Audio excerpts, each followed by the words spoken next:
नमस्कार, मेरा नाम डॉक्टर चंद्रानी चैटर्जी है। मैं Netaji Subhash medical college hospital beta में ईएनटी डिपार्टमेंट में असिस्टेंट प्रोफेसर के पोस्ट पर कार्यरत हूँ। आज हम लोग बात करेंगे कि सर्दी की मौसमों में कान नाक गले की सामान्य समस्याएं क्या होती है और उनसे हमें बचाव कैसे करना है। अक्सर हम लोग देखते हैं जैसे ही ठंड का मौसम शुरू होता है, लोगों को कभी जुकाम, कभी गले में खराश, कान में दर्द, साइनस का दर्द सब शुरू हो जाता है। और इसका प्रमुख कारण क्या है? ठंड का प्रभाव, संक्रमण का बढ़ जाना, मतलब बैक्टीरियल इन्फेक्शन, वायरल इन्फेक्शन और प्रदूषण। तो चलिए समझते हैं कि हमारा कान, नाक और गला ये तीनों हमेशा साथ साथ ही क्यों प्रभावित होते हैं। तो इसके दो वजह है। पहला कि ये तीनों एक दूसरे से जुड़े हुए हैं। ऐसा समझिए हमारा कान, नाक और गला तीन कमरे जैसा है और ये तीनों कमरे एक दूसरे से खुली हुई दरवाजों से जुड़े हुए हैं।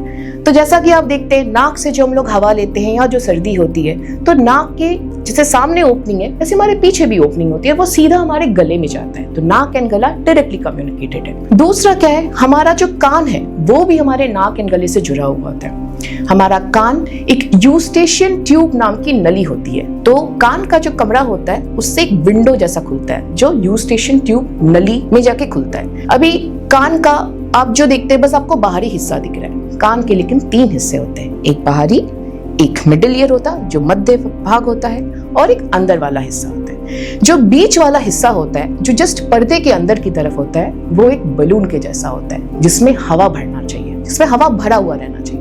और इस हवा का जो संतुलन है उसको कौन मेंटेन करता है?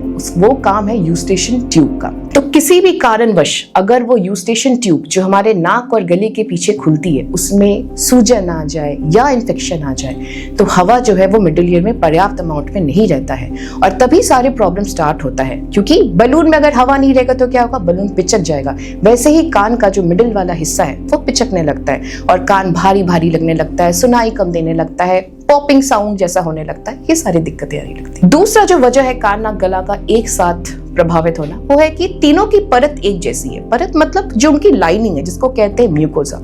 तो चाहे नाक में इन्फेक्शन हो या थ्रोट में इन्फेक्शन हो, वो कान, नाक, गले तीनों में प्रभाव डाल सकती है। अब हम लोग समझते हैं कि विंटर में, सर्दियों में ऐसा क्या होता है कि ये समस्याएं बढ़ जाती है। तो ठंड में क्या होता है कि ठंडा हवा, सबसे ज्यादा हमारा एक्सपोज्ड पार्ट क्या है? वो हमारा नाक। तो जैसे ही ठंडा हवा जाती है, जो नाक में जो हमारे ब्लड वेसल्स होते हैं, जो खून की नलियां होती है, वो सिकुड़ जाती है। आप कभी देखोगे जब ठंडे पानी में हम हाथ डालते हैं तो क्या होता है? हाथ हमारा सफेद होने लगता है क्योंकि खून की जो नलियां है वो कॉन्स्ट्रिक्ट कर जाती है, सिकुड़ जाती है। और उसके बाद कुछ और प्रक्रियाएं होती है, बॉडी अपना मैकेनिज्म स्टार्ट करता है कि हमें ठंड से बचना कैसे। उसके वजह से हमारे नाक में सूजन बढ़ जाती है, सर्दी बढ़ जाता है। ये हमारे बॉडी का प्रोटेक्टिव मैकेनिज्म है। तो जिस वजह से जैसे ही ठंडा लगता है हमारी सर्दी बढ़ जाए, हमारा नाक बंद हो जाए, हमें लग रहा है नाक के पीछे से सब गले में जाने लगा है। दूसरा वजह क्या है? जैसे मैंने बोला कि कान को नाक से जोड़ता कौन है? यूस्टेशियन ट्यूब जोड़ता है। और इनकी परत क्या है? सबकी परत एक जैसी है। तो चाहे नाक में इन्फेक्शन हो चाहे थ्रोट में हो, वो यूस्टेशियन ट्यूब वाले हिस्से में भी उसी तरीके से काम करती है। ठंड की वजह से यूस्टेशियन ट्यूब का जो ओपनिंग होता है जहां से वो खुलता है नाक और गले वाले जगह में, उसमें सूजन आ जाती है। कुछ इन्फेक्शन हो तो वहां पे भी हो जाता है और जैसे ही सूजन आए वो नली का जो माउथ है, जो ओपनिंग है, वो बंद हो जाता है। अब जब खिड़की अगर बंद हो जाए तो हवा घुसेगा क्या? तो कान का जो बीच वाला हिस्सा है उसमें हवा का संतुलन कम हो जाता है और जिसकी वजह से सारे प्रॉब्लम स्टार्ट होते हैं ठंड के मौसम में। तो आइए अब हम लोग समझते हैं कि इनसे बचाव कैसे करें। कुछ सरल उपाय समझते हैं। तो एक सिद्धांत आपको याद रखना है, prepare yourself from with in and protect yourself from outside. इसका मतलब क्या हुआ? अंदर से खुद को तैयार करिए, ठीक है, और बाहर की दुनिया से, बाहर में जो भी प्रॉब्लम है उनसे बचना है। तो अंदर से हम खुद को कैसे तैयार कर सकते हैं? जैसे हमारा रिवाज रहता है, हमें अच्छा खाना खाना है, हमें बैलेंस डाइट खाना है। सर्दियों का मौसम है, ताजे फल सब्जियां जिसमें विटामिन सी, एंटीऑक्सीडेंट्स है, इन सबको हमें पर्याप्त मात्राओं में लेना है। हमें हमारा हाइड्रेशन मेंटेन करना, हमें पानी खूब सारा पीना है, हमें सोना अच्छे से। अगर हमारी नींद पूरी नहीं होगी तो भी हमारा इम्यून सिस्टम खराब हो जाता है, कमजोर हो जाता है। और चौथी बात, हमें व्यायाम करना चाहिए। नियमित रूप से अगर हम एक्सरसाइज करेंगे हमारे बॉडी में ब्लड सर्कुलेशन इंप्रूव करेगा और हमारा इम्यून सिस्टम जो है वो बूस्टअप होगा, वो मजबूत होगा। किसी भी जगह से लड़ना है तो पहले अपने बॉडी को तैयार करना होता है और उसके लिए हमें हमारा इम्यून सिस्टम स्ट्रॉन्ग करना है। अब आते हैं हम बाहर में। बाहर में क्या परेशानी है? एक तो ठंडा का प्रभाव, उसके साथ क्या है, वायरल इन्फेक्शन, बैक्टीरियल इन्फेक्शन, ये सब इस मौसम में बहुत बढ़ जाते हैं। और तीसरा क्या है, प्रदूषण। तो हमें इनसे कैसे बचना पड़ेगा? तो सबसे पहले एक्सपोज्ड पार्ट क्या है, वो है हमारा नाक। तो नाक को हमें ढकना है। कैसे ढकना है? मास्क पहनना है। मास्क कैसा मास्क पहनना है? कुछ भी कपड़े से ढक लिए तो वो काम नहीं करेगा। हमें सर्जिकल मास्क पहनना है, जो हम रेगुलरली चेंज भी करना होता है, हर दिन उसको बदलना पड़ता है, जो इजीली मेडिकल स्टोर्स में अवेलेबल होती है। कुछ लोग कहते हैं कि नहीं, मास्क से मेरा ठंडा नहीं जाता है। कोई बात नहीं, आप उसके ऊपर से स्कार्फ लगा लीजिए, कोई कपड़ा बांध लीजिए, लेकिन मास्क पहले पहनिए, उसके ऊपर से आप कपड़े को लगाइए। इसके अलावा कुछ लोग क्लॉथ मास्क यूज करते हैं, करिए, कोई दिक्कत नहीं है, लेकिन मास्क हमें ऐसा यूज करना है जो हमारे नाक, मुंह और चिन को अच्छे से कवर करे, वो अच्छे से फिट हो।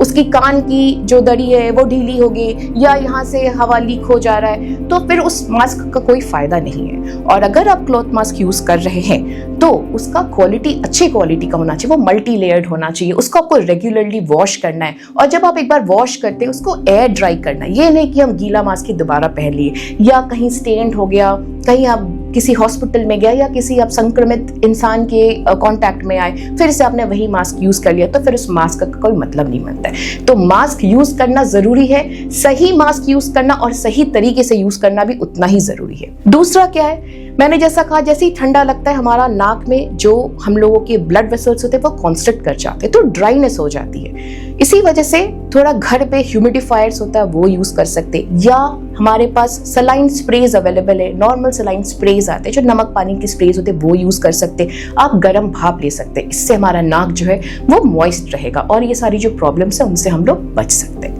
अब आते हैं गले में। जैसे कि हमने नाक को ढका, वैसे गले को ढकना भी उतना ही जरूरी है। तो आप जब मफलर पहनते या स्कार्फ पहनते अपने गले को भी ढकिएगा, तो हाईनेक पहनिए। और कैसे बचा सकते हैं अपने गले को? तो गुनगुना पानी पीना है।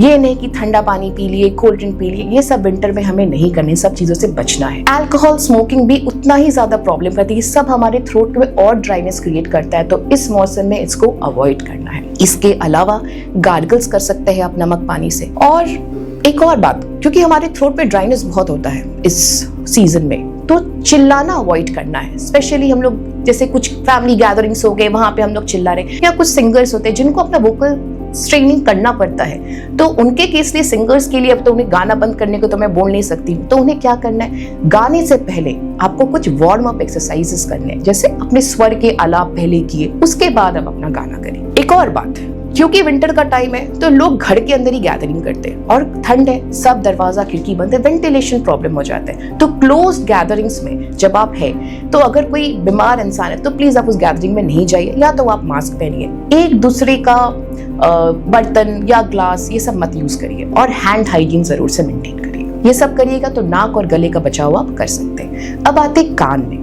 जब भी बाहर निकले ठंडे में, अपने कान को जरूर से ढकिए, स्पेशली बच्चों में। मैंने समझाया क्या होता है, कान में यूस्टेशन ट्यूब होता है, ठंडा जैसे ही पड़ेगा, नाक में दिक्कत, कान में दिक्कत, यूस्टेशन ट्यूब बंद हो जाता है, हवा का संतुलन कम हो जाता है और कान में दर्द शुरू होता है। तो कान को आपको कवर करना है। कैसे कवर करना है? अगेन, आप मफलर पहन सकते हो या आप किसी तरह का स्कार्फ बांध सकते हो, कुछ भी करके आपको कान को ढकना है। इसके अलावा कुछ लोगों को आदत होता है कान को खुजलाना, कॉटन बड से, मैस्टिक से, ये सब आप लोगों को नहीं करना है। अभी इन्फेक्शन का रेट बहुत हाई होता है, आप थोड़ा सा भी अगर ट्रॉमा करोगे कॉटन बड से, मैस्टिक से, आपके इन्फेक्शन के रेट बढ़ जाएंगे। तो कान में ये सब नहीं करना है। दूसरी बात है, जिसको ज्यादा एलर्जी की प्रॉब्लम है या सर्दी खांसी होते रहती है, आपको इस वक्त बहुत सतर्क रहना है। अगर आपको हो रहा है तो तुरंत अपने डॉक्टर से बात करिए और इलाज शुरू करिए, इससे पहले कि आपके कान में उसका प्रभाव पड़ने लगे। इसके अलावा क्या है, प्रदूषण। प्रदूषण से कैसे बचना है? मास्क तो आप पहन ही रहे, घर में भी क्लीनलीनेस मेंटेन करना है, वेंटिलेशन मेंटेन करना है, तो आप प्रदूषण से भी बचेंगे। जो बच्चे स्कूल जाते हैं, बच्चों में अगर बच्चे बीमार है और स्कूल जाना थोड़ा कुछ दिनों के लिए अवॉइड कर सकते हैं, तो उनको स्कूल मत भेजिए, क्योंकि उससे दूसरे बच्चे भी फिर प्रभावित हो सकते हैं। स्कूल जाने बच्चों को हैंड हाइजीन सिखाना बहुत जरूरी है। एक दूसरे के साथ वो लोग खेल रहे हैं, सर्दी लगा हुआ है, कुछ भी लगा, एक दूसरे से सब बच्चों को हो जाता है। तो बच्चों में हैंड हाइजीन बहुत इंपॉर्टेंट है। वैक्सीन जो है बच्चों में टाइम पे जरूर से लगाइए। बुजुर्गों को भी स्पेशल ख्याल रखना चाहिए, ठीक है। तो ये सब बातों का ध्यान रखेंगे तो आप लोग विंटर में दिक्कतें आप लोग को कम होगी। तो ईएनटी की प्रॉब्लम होना सर्दियों में बहुत आम बात है, लेकिन अगर हम लोग सावधानी बरतेंगे तो हम लोग जरूर से सुरक्षित रहेंगे। तो मेरी बात याद रखिएगा, अंदर से खुद को तैयार करिए और बाहर की दुनिया से खुद को बचाइए। धन्यवाद।